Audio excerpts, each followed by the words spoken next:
All right, traders, in terms of the trading plan that I made in my previous video, I had told you guys that since the SPY is gapping up, the first thing we're going to be doing is shorting the SPY and targeting put options. I told you guys the best level, which was the pre-market highs, which was the exact high of day. I also mentioned $398, and we're looking to ride it back down for a crash to fill the gap below, which was the exact high of day and the spot on plan for the bull trap. Now, in terms of the bear trap, not only did I stop with that, but I gave you guys the exact low of day, 1 day in advance. I told you guys to buy calls at 395.75.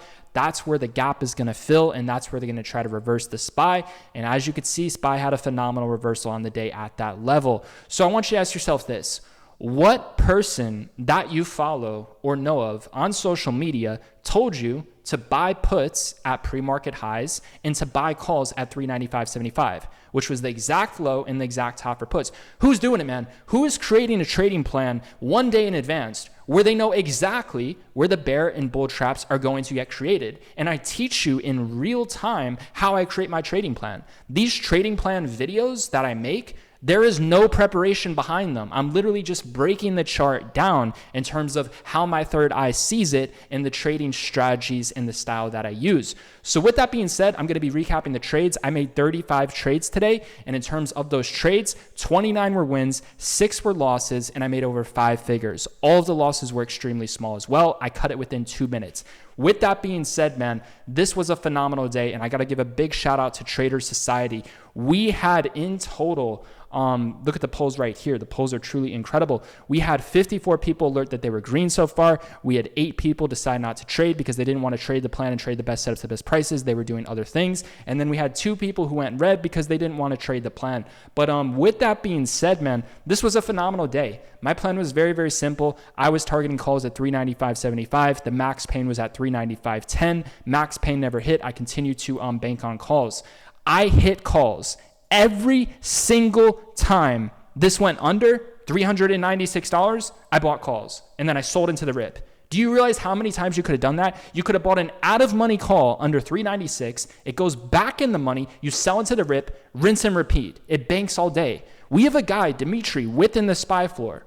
He gets in an option contract and he's not doing 0 dates. He's doing safe expirations. He gets in a 7-day expiration. He gets in and out 20, 30 cent move within a minute, right? Very, very quickly. And he makes $1,000, $2,000, $3,000 within that small little move. Can you imagine how many times you can do this? And guess who did it? I did it 35 times today. 6 losses, 29 wins, all alerted in real time within Trader Society. It was absolutely phenomenal. Almost every single time on calls, and all I mainly did today was calls, I avoided puts. Almost every single trade on calls was I waited for it to go into 396 for the partial gap fills, and then once the gap filled, I kept hitting it. Every single time, sold into the rip, bottom tick, bottom tick, bottom tick. Every single wick I was buying on the dips. And I noticed that the trend was bullish and it was reversing at the gap, and all of the 30-minute candlesticks were reacting bullish towards the gap. So I noticed this is bullish. I'm going to continue to ride the trend with the gap reversal, and I'm going to continue to buy call options on those dips, which is exactly what I ended up doing. So basically the way I capitalized on the trend was I came up with my 395.75 level. Again, if you want to learn this, watch the video that I posted yesterday so you understand it. But SPY was gapping up, and I noticed on the 30-minute chart there was a lot of strong wicks and a lot of strong support at this 395.75 level at the previous closing price. So I figured, why not try to hit calls for the gap close reversal? Meaning when it goes back to the previous closing price, it's going to fill the gap and then it's going to try to reverse, right? And as you can see, this white line, which is the best trading indicator, the best line, the best level, whatever you use, this white line, it does not get better than this. I can assure you that. I've been doing this for a decade, and to this day, I cannot find a better level to be trading at than the previous closing price, unless you wait for some sort of major bull or bear trap to be created. That's how we knew to buy puts towards 398, because that's where the major bull trap was created, right? But in terms of overall trading, I'm telling you, if you focus on this previous closing price, it does not get better than this. It is the best level to possibly be trading at. 395.74 was forming support in the pre-market. It was heavy support right here with big upside potential. Of course we're going to be targeting calls. And the pre-market gave me all the confidence in the world to be hitting calls under 396, because look what it did. It already confirmed itself. For those of you who are wondering in the comments, does extended hours trading matter? Yes, it matters. The plan was to buy puts at 398 and buy calls at 395.75. Look at extended hours. It crashed at 398 and it bottomed at 395.75. I told you before all this happened. So now that I see that it's actually happening in extended hours, guess who has all the confidence in the world to trade the plan? It's going to work. So that's the game, man. This was the game. You see big upside potential off the previous closing price and pre-market with a nice rip to $399.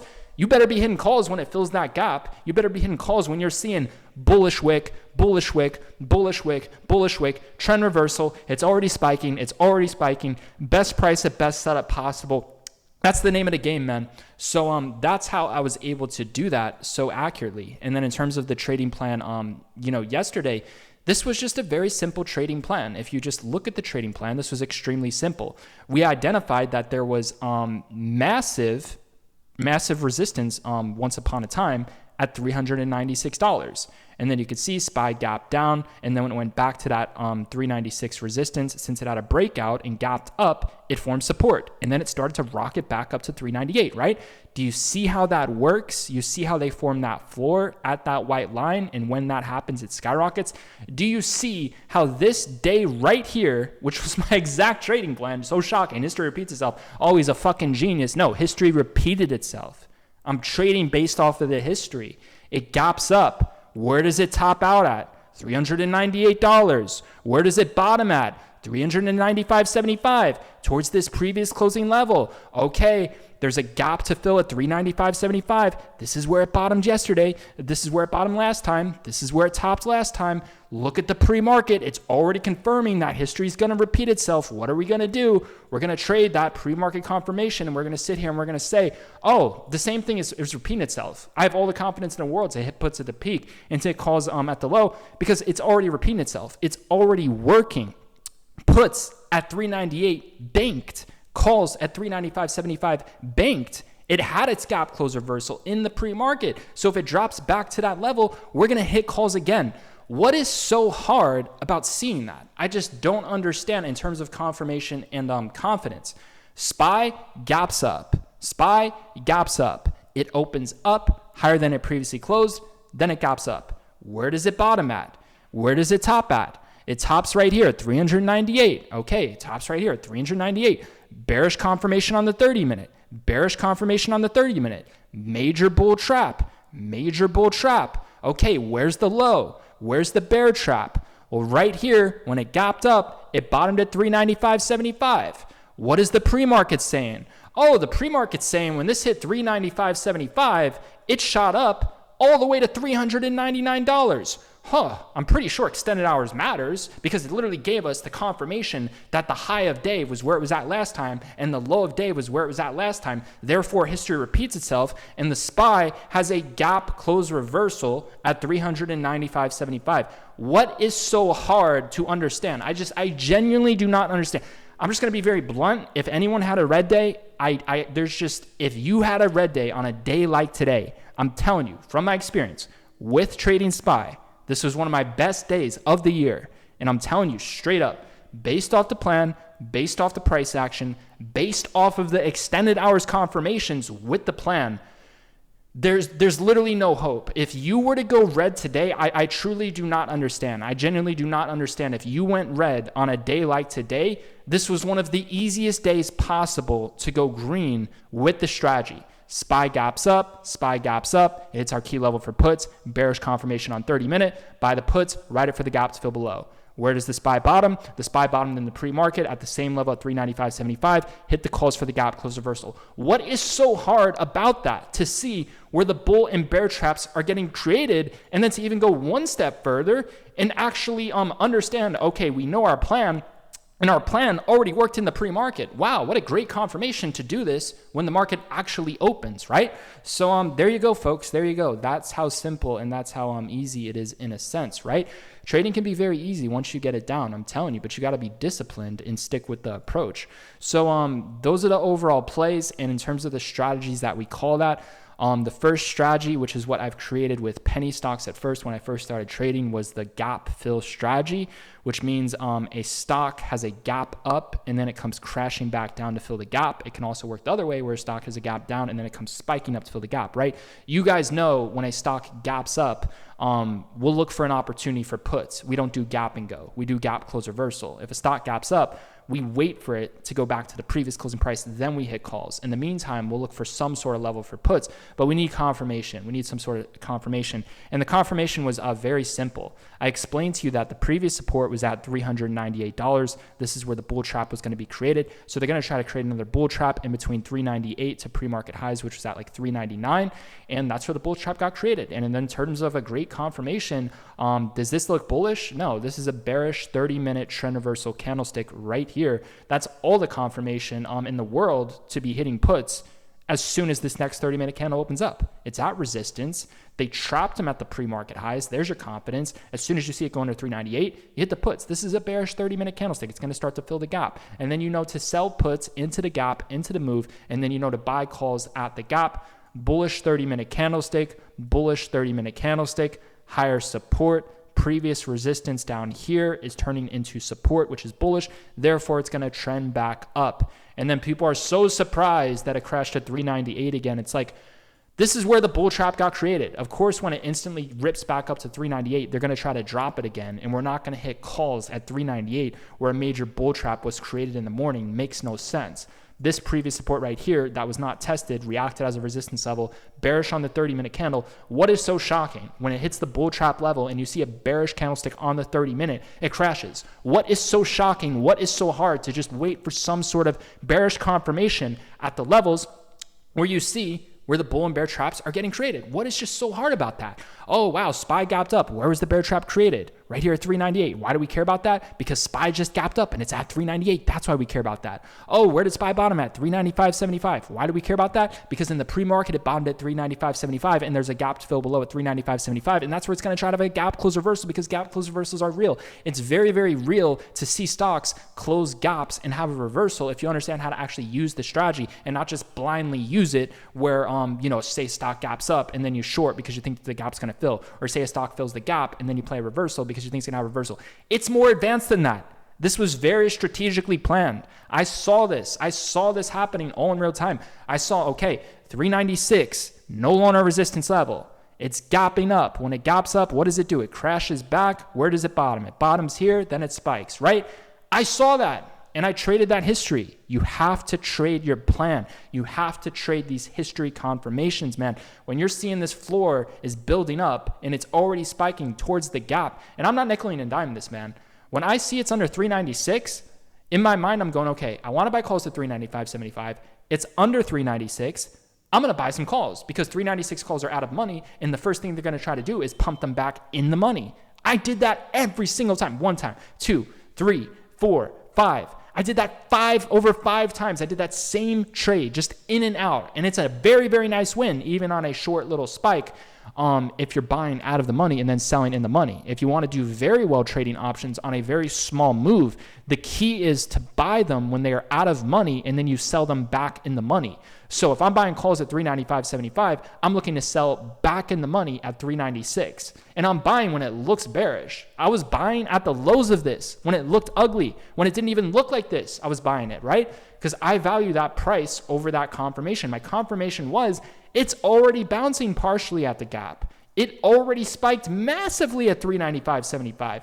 Based off the history in the pre-market, I would be absolute terrified to buy puts at 395.75. And I'd be terrified to buy calls at 398 because those are the levels where the bull and bear traps are created. So you need to focus on trading the bull and bear trap levels, the exact top and the exact bottom. Eliminate the middle. The middle is where the trend is kind of being set and you can capitalize off of that. In the middle, there's going to be opportunities where puts bank on rips and calls bank on dips. And when SPY filled the gap, all I was focused on is calls because it was having a bullish gap close reversal. As you can see, the overall trend today was technically bearish.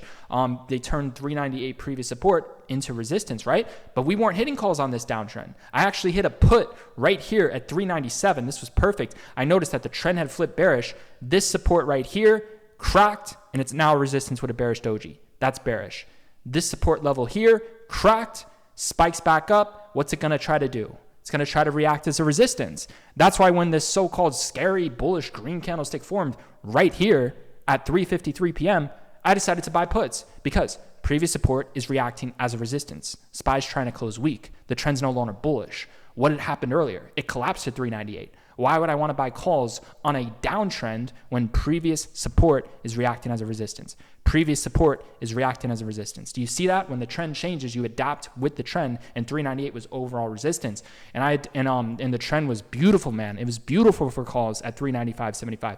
You'd be shocked on how many. I made over 20 dip buys the first time it went under 396 in total within these past 2 hours. I had over 20 dip buys. I recognized the trend was flipping bullish for the micro. So when the trend's bullish, what do I tell you guys to do? I tell you to wait for it to break out and then buy calls on the dip at the previous breakout level. So right here, this was resistance. You had resistance towards this 396.20, right? You see the resistance, see where it collapses, right? When it breaks out, buy calls when it drops back down. And you see how that previous resistance reacts to support? It's having a bullish gap close reversal. It's breaking out. Trend's flipping bullish. So if it drops back down to previous resistance, it's going to try to react as support, react as a bounce zone because it had a breakout and it's reacting bullish at 395.75. And we know all of the key support in the pre-market is at 395.75, right? So that's the game, man. And I kept on doing that. Where's the new resistance level? Oh, you have some resistance right around here that's forming at a 396.50s. You have some resistance right here. Now it's starting to break out. So look to buy towards there. Look to buy towards there. See how it turns into the new floor, right? So I kept on doing that and it just kept working. I have a systematic approach. It's very, very rare for me to make 35 trades in one day. But the reason why I did it today was I saw the potential. I saw the opportunities. It was working well. And my trading system told me that to keep going. You need to keep going, right? So if you trade based off of a quota or based off a goal, that is not a system. That's not a system, man. In terms of my approach, it allows me to push my abilities to the max I can possibly push them in terms of what I know, in terms of my strategy, in terms of my situation financially with my accounts and how they're set up. Everyone's different.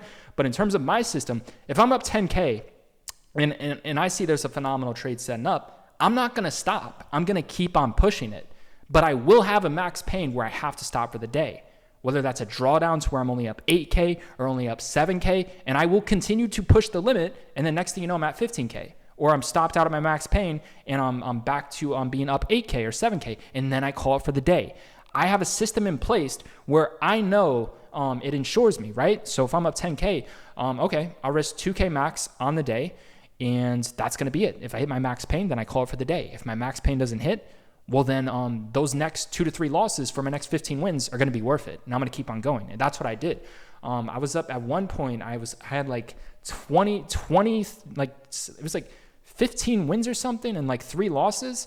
Imagine if I would have stopped. No, guess what I did? I took 3 more losses and then I got 14 more wins, right? I pushed myself to the most I can push myself with the way my account and system is set up. And today just happened to be one of those days where there was many opportunities. There was many opportunities to buy puts on rips and buy calls on dips, right? This was a beautiful bull and bear trap type of day where you could have done very, very well riding the trends with the traps. We knew the trap was at 398 for bulls. We focus on puts. How do you focus on puts?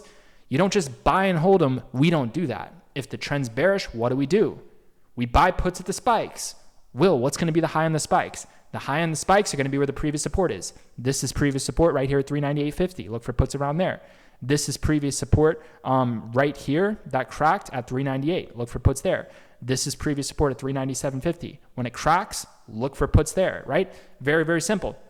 SPY's on a downtrend back at the 398, bear trap, bull trap, right? It's on a downtrend.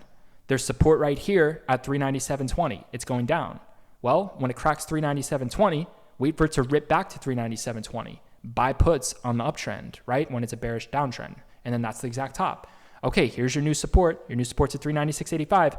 When it cracks, what are you going to do? You're going to buy puts at 396.85. And I just keep on fucking doing this till it doesn't work. It's like, wow, the trend's bearish. Boom, that's like 5 wins, 1 loss when you're wrong. Oh, the trend's bullish. Boom, that's like 5 wins, 1 loss when you're wrong. I keep on pushing this, but you don't want to milk it and you want to get in and out very, very quickly. I don't hold very long. My average holding time is like 2 to 4 minutes. One of the best traders within Trader Society, he holds less than me. He only holds for seconds usually. I see how quick he does it. He does it within seconds, usually like 20, 30 seconds. He's in and out. Me personally, I have a good balance to scalping and I don't like getting in and out that quickly. I like 2 to 4 minutes, 2 to 5 minutes, right around that range. That's my sweet spot. I even want him to, try to hold just a tad bit longer, man, and understand when to be doing that. Because I'm telling you, man, if he could just get that down, I could see him doing 10 times better, but he's already doing so amazing. I'm just saying there's always room for improvement and I want a good balance. I don't want to get in and out within seconds. I'm more of like a couple minutes, 2 to 4 minutes. That's a good balance for me. Everyone's different. Jim C, he holds for a very, very long time, 30 minutes to hours sometimes, right? Everybody has their own style. But yeah, you just be shocked on what people can make in terms of this trader we have, in terms of the SPY trading floor. Dimitri, he went like 13 for 1 or something. He had 13 or 14 wins and 1 loss today. He gets in and out within seconds trading with a large account. And so within those seconds, SPY will move like 10 to 30 cents. And remember what I told you, the bigger wins are when you buy out of the money and it goes back to in the money. So if you're buying calls under 396, you buy the 396 call out of the money and then you sell into the money. What's in the money? When it goes above 396, those are the bigger wins. But he does this every day, 10, 20 cent moves within seconds, not even on contracts, on SPY, meaning if he buys calls, SPY goes up 20 cents very, very quickly. He does that, rinse and repeat, couple times a day, 3 times a day, sometimes 5 times a day, sometimes 10 times a day. He's making like $1,500 to $3,000 off of a like 20 cent spike on calls. And he does it rinse and repeat. All of those crumbs are going to add up to a big win to the entire pie when the day ends, if you're making enough trades and if you're cutting your losses quickly. And guess what he does? He cuts his losses in under a minute super quickly. So what I learned from him, and the biggest thing that I've learned from this guy that's helped me a lot, is to never have big losses. And his rule is just to get out. If it goes against him in like 1 minute max, he literally just gets out. So basically he's just bottom ticking these 1 minute candles to a sense and just getting out, playing for a 1 to 2 minute play with a max risk of like 1 minute. And what I learned from him is I've learned to just cut my losers extremely quickly. And my balance is a little bit different. He gets in and out within seconds. I get in and out within like 2 to 5 minutes. I aim for slightly bigger wins, and obviously doing that, you have slightly bigger losses sometimes. But it's my well-balanced approach, and I like scalping for 2 to 5 minutes. That's my type of approach. He does it off momentum within seconds. Less focused on entries. I focus more on entries. He focuses more on momentum. But it works, man. And what I've learned from him is just to cut your losers extremely quickly. It works absolutely phenomenal. So yeah, that's the game, man. In terms of tomorrow and also in terms of these trading plans, what I want you guys to understand is the plans will always be the most accurate the next trading day in the pre-market. So in terms of me posting a plan before the market opens, the most accurate it can possibly be is right before the market opens. And the reason why that is extended hours trading matters, gap up matters, gap down matters, where it's spiking in the pre-market, where it bottoms in the pre-market, where it tops in the after hours. All of these things matter. Not all the time, but I understand on when they matter and when they don't. So that's also why I want to bring awareness to Trader Society, because in Trader Society, I do update the plans, and that's the most accurate they're going to get. I can only get as accurate as I can in terms of the day before. One of the reasons why yesterday's trading plan was more accurate is because I actually waited for extended hours to open up. And I said, oh, it's gapping up, right? But I can do that before extended hours gaps up as well. I could sit here and say, well, if it gaps up, this is what we're going to do. If it gaps down, this is what we're going to do, right? So I can do that as well. I'm just saying, in terms of the plans and accuracy, it's going to be the most accurate the more time I have for something to actually develop. So based off of what I'm seeing now, and again, another reason why I like to call it 395.75 is because of this pattern. I gave you guys 2 examples on what was going to happen. I showed you guys, if you watched the end of yesterday's video, this daily candle right here and this daily candle right here. What did SPY do the next day? It went bullish. And you can see on this day, it went a little bit under the previous closing price, but overall it bottomed and went bullish. And then you could see it ended up doing what it did here. This was another example. See how the candlestick's right here. So I basically told you one of 2 of these things are going to happen, right? And this was the second theory. it just bottoms at the gap, this white line, previous closing price, it just bottoms there and then it rockets up. So one of the ways you could have confirmed that it was going to be this one and not this one where it goes under the gap was the pre-market. The pre-market gave it all away, guys. If it's already going to have a massive spike off of this 395.70 level to 399, then that's your confirmation to not wait for under the previous closing price. And we're using daily patterns as well. Daily pattern said it's either going to go under the previous closing price and spike, or it's going to bottom at the previous closing price. But confirmation on, well, which one's it going to be? Trade the chart. The pre-market said it's going to bottom at the previous closing price. And also look for a floor. Look for bullish candlesticks. The intraday chart, it was forming wicks. It was spiking towards and at that level under 396, right? So there you go. Now, based off of what I'm seeing right now on the daily candle, it's a little tricky.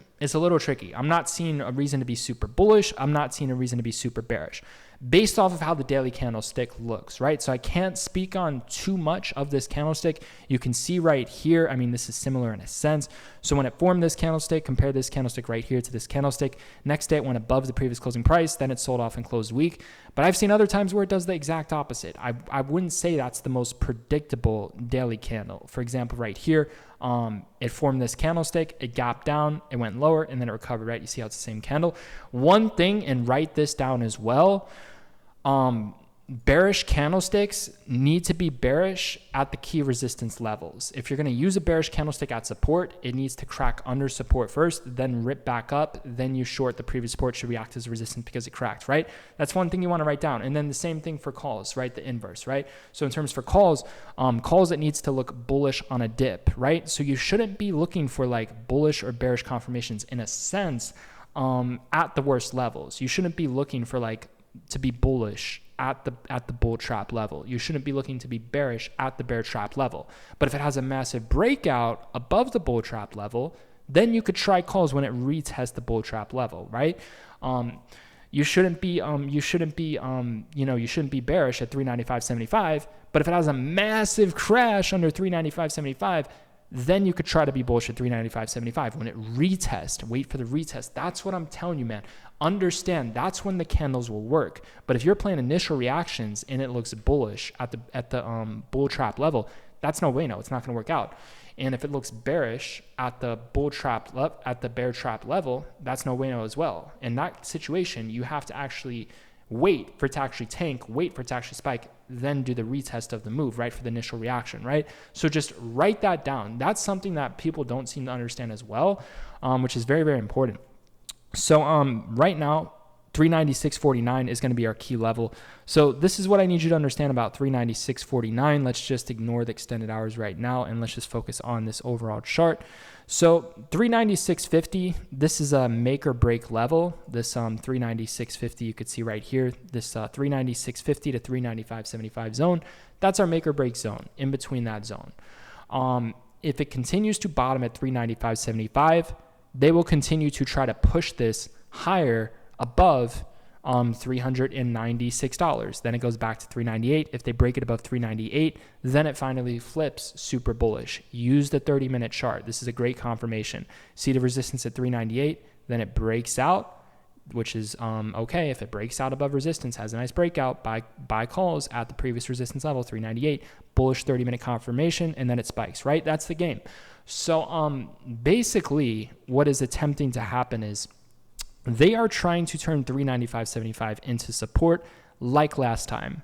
And the last time this happened, it did go to $400. It dropped back under 398, and then it spiked to 402, right? Now, what you need to understand is if we go under 395.75, it's gonna flip bearish. If we drop under 395.75, you see a ceiling, you see a roof forming at 395.75, then it's going to go to this next key level, which would be the bull's only hope. And if it goes under this level, then it's just going to free fall and it's going to go bearish. So under 395.75, they're going to send this. Let's take a look at the 30-minute chart here real quick. This is where they're going to send it to. They're going to send it to right here, $395. If it cracks 395 and that reacts as a resistance, it's going to get bloody and it's going to get bearish, right? So just understand that. Right now, the bulls are trying to take control. They're trying to gain some support, but the bears really showed up at 398. This previous support at 398 reacted as a resistance level. SPY filled the gap and it reacted bullish, which is bullish, but it topped at 398 again, which is not a good look for bulls. Not a good look for bulls at all. Understand, the bulls had their chance. The bulls had their chance twice today to break above 398 and turn into support. They have failed to do it, and we've retested the previous closing price. These are bearish confirmations. But folks, just listen to this. We need to go under 395.75. If it goes under that, you see it cracks under 395.75, spikes back up, you short into the lower high. Wait for it to drop under 395.75, short into the lower high, 390 above 396.50 to 397, max pain on that. So just understand, for this to actually be bearish, it needs to go under 395.75. We need to go to 395 and then short the pop. Max risk above 396.50. Understand, for the bulls, they need to push above 396.50 and they need to turn that into support. If they cannot do that, then it's bearish. But if they can do that, then it flips bullish and then it goes to 398. If it breaks above 398 and it reacts, if it breaks above 398, then it drops back. Buy calls at the 398 level if that occurs, right? So basically, the main trade ideas and the main trading plans are going to be this 396.50 level. This 396.50 level and this 398 levels will be my two levels to be watching, right? So if it's reacting bearish, it's going under 395.75. I'll be looking for puts towards 396.50 to 395.75, max pain 397. If it reacts bullish, say it's gapping up, it's looking bullish, I'll be looking for calls at 396.50, max pain 395.75. So those are some gap up and gap down type of theories, right? Just understand what happened last time and what would need to happen for this to work out like it did last time. They would need to hold 396.50 from here.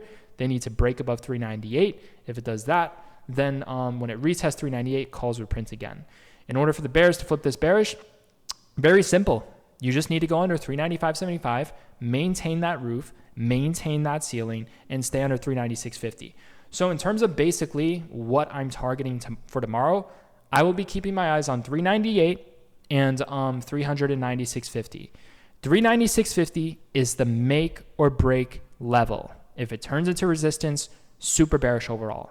If it breaks above, turns into support, super bullish.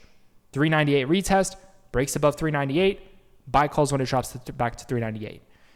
If we go under 396.50, it's reacting bearish. There's a ceiling, there's resistance at 395.75, super bearish. That's the game, that's the plan. If you want to be a part of Trader Society, it's going to be the first link down below in the description. It is a one-time fee, it's lifetime access. You get access to the video lessons, the video lesson library, the course, the trading system that I use, how to master the gap trading strategies. I'm telling you, this will get you to the level in terms of if you want to be able to create and trade the plans that I'm making before I do it, if you want to be a clone in terms of how I'm trading, this is the right program for you. And you could surround yourself with a network of traders, and some of them are consistently making every single day now 5 figures just trading SPY. This is all we trade. This is all we do. It's simple. It's predictable. Watch yesterday's video. You'll see how simple and predictable it truly is. Stick to the plan. Stay disciplined. It gets to a point where literally being red can be a choice in a sense in terms of the overall week, right? I've only had like 6 red days this year, only 6. And I believe I've traded every single day this year. I've only had 6 red days so far. So yeah, if you want to be a part of it, it's the first link down below in the description.